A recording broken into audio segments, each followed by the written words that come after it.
Thank you, Mr. Toastmaster, fellow Toastmasters and guests. I have the unmitigated pleasure to present to you a little bit about myself. And as many of you may know, I am a professional speaker. I've been teaching business courses for the last 6 years and was a motivational speaker, an informational speaker, educational speaker for about 20 years before that. So I've been doing this most of my life, but I'd have to say this type of speech is one of the most difficult because I have to talk about myself. Not just myself, but I have to sum up myself in about 5 minutes. And the problem with that is, if you gave me an hour, 2 hours, even 2 days, I could tell you a lot about myself. It could really break the ice, but I would have to say, I really want to focus most on what have I learned in my life? What are the lessons? What drives me? And why am I so passionate about trying to teach what I've learned in my experiences to others? Because truly, I'm a blessed person. I've probably been faced with more challenges in my life than most people will ever want to see in 2 or 3 lifetimes. But what I've learned in life from these lessons has made my life better.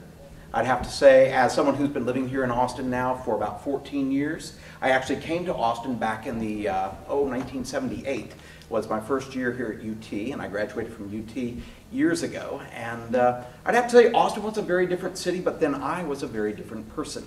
I want to tell you a little bit about who I was and kind of how I got there, and teach you a little bit about my philosophy of what I'm all about and what I try to teach to others. So first of all, what I'd like to do is tell you a little bit about my life, because I'm not exactly the person you see before you. In many ways, a lot of what I teach people is how to act. I personally don't like to smile all the time when I speak to people. And yet, I know that that's what makes you more effective. It draws people in. It makes people want to listen to your story. And of course, I want people to listen to my story, but more importantly, I want them to get the story. And so what I try to do is to share information about what I've learned, as well as perspectives of why I've learned it. Now, when I first started off my life, I had a pretty normal childhood.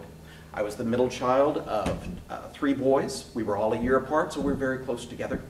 And for about 7 years of my life, I had a pretty normal, happy childhood. And then at the age of 7, my mother suffered a very severe breakdown. And for the next 10 years of my life, she went through a series of institutions and suicidal issues and such. And we were forced to live at times with my grandparents, which some people have great-grandparents. These were not like that. These were very angry, vicious people. And it changed me as a person and impacted all my brothers in a very different way. But what I'd have to say is it changed me from being a very outgoing, free child, someone who would walk up to anyone, to being very careful about what I said, very careful about speaking up or even being seen. Not only that, but as you can tell, I'm not a person of very large stature, and thus I was the smallest child in my class. And since I had to move around when I was very young, I had to be in classes where I didn't know anyone, so I became even more insecure. And then I became targeted back in elementary school as being the one that everyone loved to be picked on. The only way I learned to survive over those 3 years is I learned to be very invisible. And I learned never to talk to people, trust anyone. I didn't have any friends. And then as time went on, not only that, I became very suicidal and depressed, and my parents became very concerned. And by the time I approached my teenage years, they thought they had to do something to help me.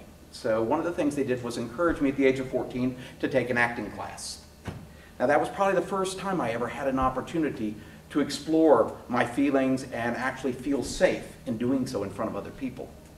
I was also failing out of one school, and so I transferred in my junior year in high school to a new school.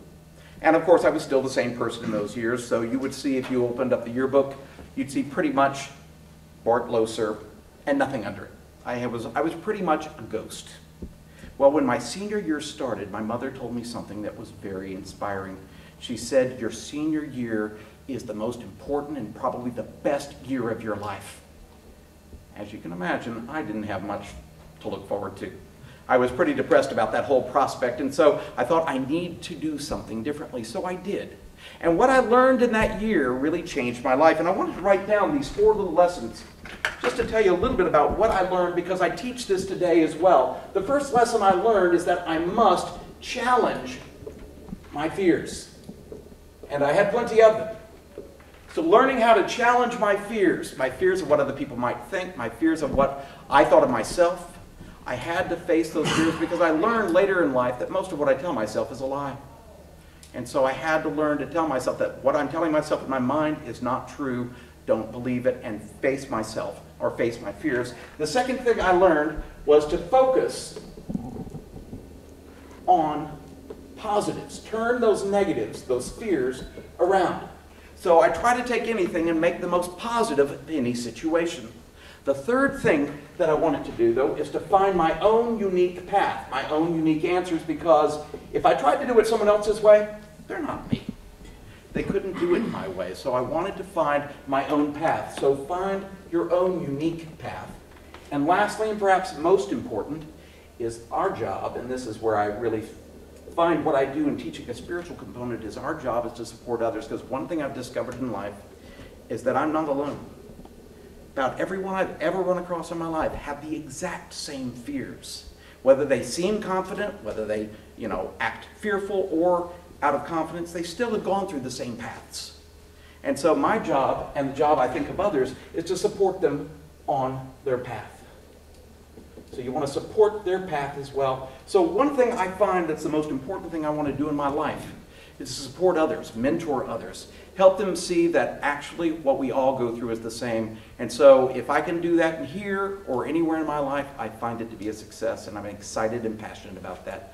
That's a little bit about myself, and I want to thank you for your time. Thank you.